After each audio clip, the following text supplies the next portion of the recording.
அதிமுகவிலே 2026 சட்டமன்ற தேர்தலுக்காக வருகின்ற 15ஆம் தேதி முதல் வேட்பாளர் தேர்வு. எடப்பாடி பழனிசாமி திடீர் அறிவிப்பு. நண்பர்களிடம் அதிமுக தொண்டர்களாக இருந்தீங்க அப்படின்னா மறக்காம நம்ம சேனலை சப்ஸ்கிரைப் பண்ணிட்டு இந்த வீடியோக்கு ஒரு லைக் பண்ணிருங்க. அனைத்திந்திய அண்ணா திராவிட முன்னேற்ற கழகத்தை பொறுத்த வரைக்கும் 2026 சட்டமன்ற தேர்தலுக்கு தயாராகிவிட்டது அப்படின்னே கூட சொல்லலாம்.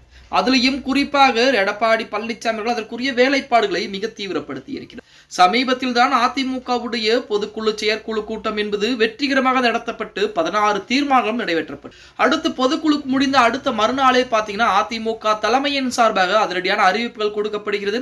15ஆம் தேர்தல் வேட்பாளர் பட்டியல் வேட்பாளர் என்பது தேர்வு செய்யப்படுவதற்குரிய வாய்ப்புகள் என்பது இருக்கிறது. யார் யார் 2026 சட்டமன்ற தேர்தலிலே போட்டியிட விருப்பம் தெரிவிக்கிறார்களோ அவர்கள் 15ஆம் தேர்தல் விருப்ப மனு அளிக்கலாம் அப்படிங்கிற மாதிரி அதிமுக தலைமையின் சார்பாக அதிரடியான உத்தரவுகள் என்பது போடப்பட்டிருக்கிறது. வருகின்ற 15ஆம் தேதி முதல் 23ஆம் தேதி வரை அதிமுக சார்பிலே விருப்ப மனு விநியோகம் செய்யப்படுகிறது. தமிழ்நாடு, புதுவை, கேரளாவில் போட்டியிட விரும்புபவர்கள் விருப்ப மனு பெறலாம் என அதிமுக தலைமை கழகம் அறிவித்திருக்கிறது.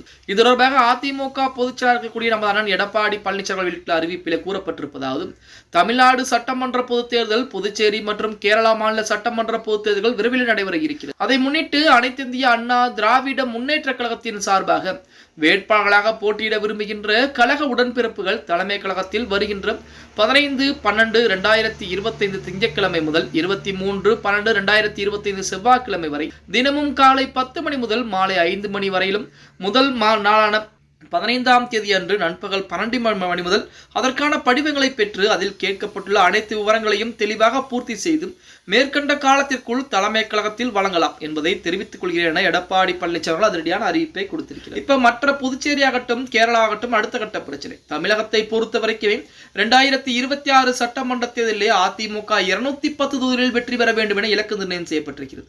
அதற்குத்தான் வருகின்ற 15ஆம் தேதியில் விருப்ப மனு தேர்வு செய்ய ஆரம்பிக்கிறாங்க. தலைமை கழகத்திலே படிவங்கள் என்பது கொடுக்கப்படும். அதை வாங்கி தேவையான ஆவணங்களை சமர்ப்பித்து பூர்த்தி செய்து கொடுக்க வேண்டும். அதிலே தலைமை கழகம் யார் யார் எந்த தொகுதியில் வேட்பாளராக தேர்வு செய்வார்களோ அவர்கள் 2026 சட்டமன்ற தேர்தலில் அந்த தொகுதியில் போட்டியிடுவதற்கு தகுதியானவர்களாக அதிமுகவின் சார்பாக அறிவிக்கப்படும் அப்படின்னே கூட சொல்லலாம்.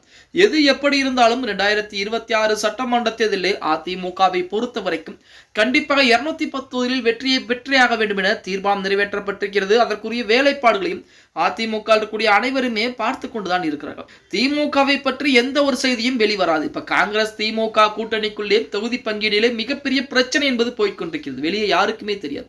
அதிமுகவிலே சி.வி. சண்முகம் வெளியேறப் போகிறார், இல்ல தங்கமணி வெளியேறப் போகிறார், அங்கே குண்டு வெடிப்பு நிகழப் போகிறது, வெடிகுண்டு மிட்டல் என்பது விடுக்கப்பட்டிருக்கிறது.